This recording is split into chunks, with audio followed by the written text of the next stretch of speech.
On April 5th of the year 2023, Mario fans all over the world got to experience absolute cinema, and it was called the Super Mario Bros. Movie. It had everything: Easter eggs, stunning animation, and incredible score, but no movie's perfect. Ask any fan out there, if you could improve one aspect of this movie, what would it be?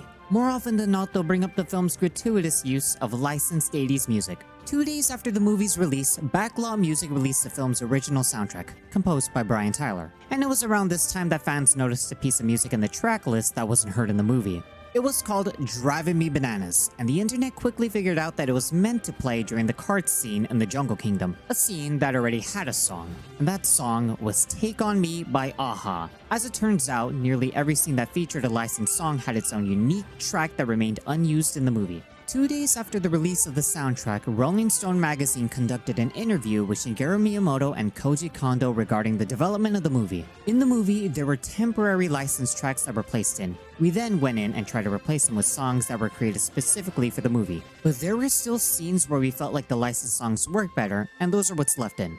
And that leaves us with the movie we have today. It was right then and there that the fans collectively came up with an idea that will, in essence, fix the Mario movie. The plan was simple. Someone out there just has to create a fan edit that effectively removes every 80s needle drop in the movie and replace them with Brian Tyler's original score. Now, fix is a bit of a harsh word. I love the Mario movie, but as someone who loved the soundtrack, I chose to accept that challenge. My name is Shoddy, and in this video, I'm going to show you how I made Release the Tyler Cut. So, how does this work? Videos with surround sound have their audio split up into 6 tracks, or channels. We have the center channel, a left and right channel at the front, a left and right channel at the rear, and a sub-channel. When it comes to scenes that feature both music and dialogue, most of the dialogue and sound effects would go on the center channel, most of the music would go on the left and right channels at the front and the rear, and any rumbling noises would go on the sub-channel. For the purpose of this video, I won't bring up the sub-channel because it's the only track that remains untouched in this project. In an ideal situation, restoring the music should be as simple as replacing the left and right channels. So let's try it out, starting with the most notorious scene of the movie, the Take On Me kart scene. This scene stands out to me because it's one of only 2 scenes in the movie that have their dialogue, sound effects, and music in their proper channels. And it actually makes this specific scene very approachable to newcomers like me. Take a listen to the raw, unedited center track.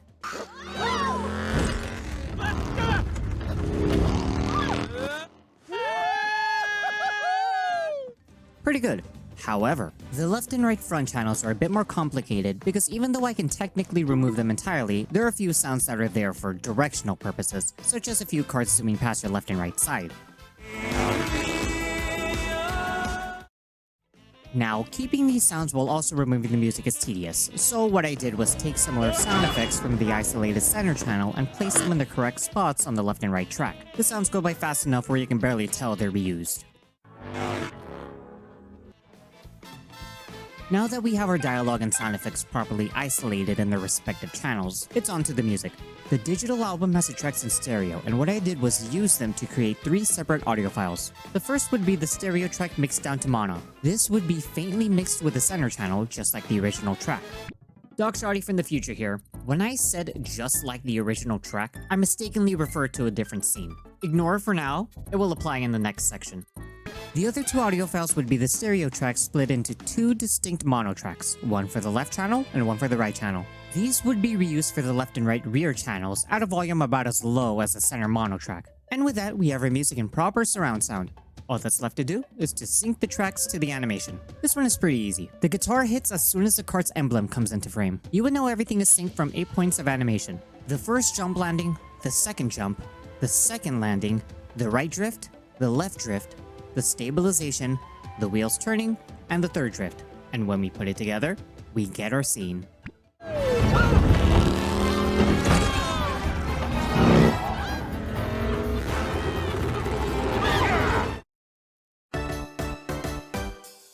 The Mario training montage features Holding Out for a Hero by Bonnie Tyler. The track that was composed for the scene is World 1-1, and it was mixed pretty similarly to Take On Me. The center channel has clear audible dialogue throughout, but you can still faintly hear the music, like so.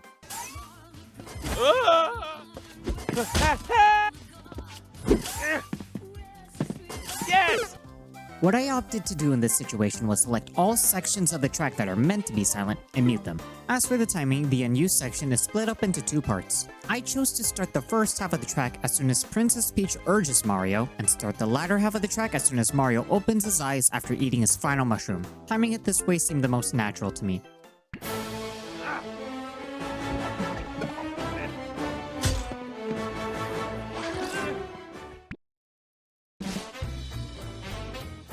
Here we go. This one's a doozy. Mario and Luigi's rush to their first job, set to No Sleep Till Brooklyn by the Beastie Boys. I've already said that ideally, you'd want dialogue and sound effects in the center channel, and music in the left and right channels.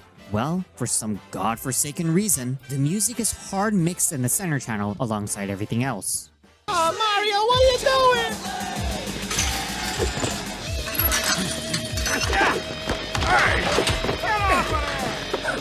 doing? Now, there are three ways for me to go about this. The first would involve inverting and mixing down the waveform. Say you have a song with vocals and you have an instrumental of the same track. If you invert the waveform of the instrumental and mix it with the original song, in theory, the two instrumentals should cancel each other out, leaving behind the vocals. The problem with this method is that a song mixed in a movie is built completely different from a song downloaded online. So inverting and mixing the two would not just do nothing, it would actually make the song louder. So let's try something else. The second method is good old-fashioned noise removal. This lets you analyze specific sounds and remove similar sounds from a selection. This works better than the inverting method, but it really messes with the quality of the dialogue and sound effects, and if done carelessly, practically renders them inaudible, which is not the goal. So I had to cherry pick certain sections and apply the filter at various intensities, with mixed results. Oh, Mario, what are you doing?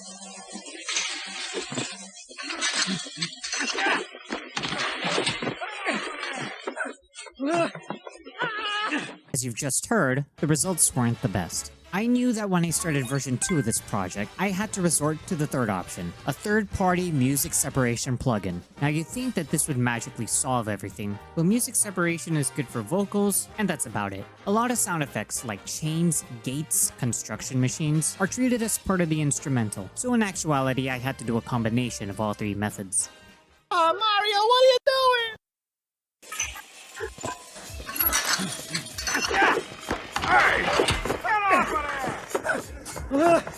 As for the music, I have a working theory that the entirety of Press Start was meant to play as soon as Spike comes into frame and last until Luigi reaches the goal pole. But in the theatrical release, we hear Plumb Ain't Easy during the scene with Spike instead, leaving room for around half of the track. Now, if I timed the latter half of Press Start the way I timed the full track, the music would stop before it gets a chance to match 3 seconds of my heavily edited audio.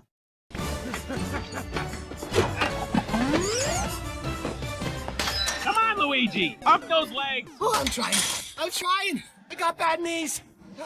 I try to avoid situations like this, so unfortunately, I pushed the song by 3 seconds. It's technically not in sync, but sacrifices had to be made.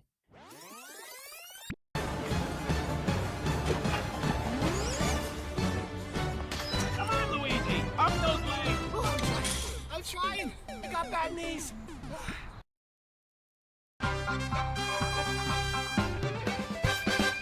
The next two scenes I'm going to cover basically follow the same process as Press Start. Battle Without Honor or Humanity and Thunderstruck are also hard mixed in the center channel, but it's not as egregious as No Sleep Till Brooklyn, so isolating the vocals was still tedious, just not as time consuming. Timing King of the Koopas to the penguin scene is simple. The music plays as soon as the penguins start warming up.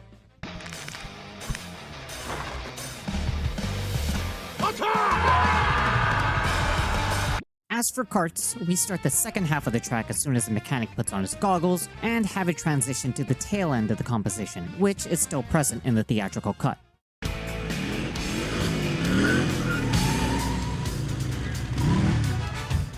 hate you.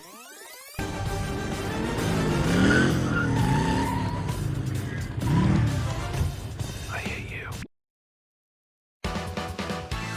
The dog sequence is a scene that I skipped in the first few versions of my fan edit, simply because at the time I had no idea that there was actual music to go along with it. This scene features the song Habanera, and the track that's meant to replace it is It's a Dog Eat Plumber World. Restoring the original music was a bit tricky at first, because the track stops partway through Habanera, and in order for the scene to flow seamlessly, both have to be present. What I had to do was take the first verse of Habanera and move it to the second verse, leaving room for It's a Dog Eat Plumber World.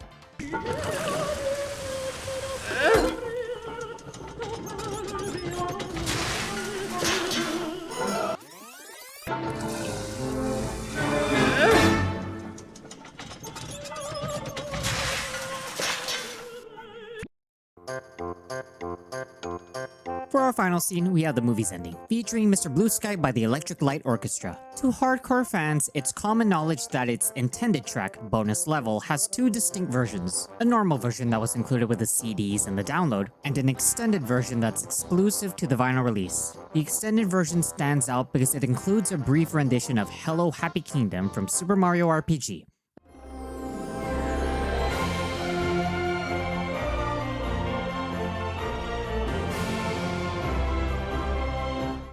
Now, both versions can be used and properly synced with the ending. It just depends on what you have on hand. The ending title drop includes the last bit of bonus level, so all I had to do was line it up and apply a basic audio transition.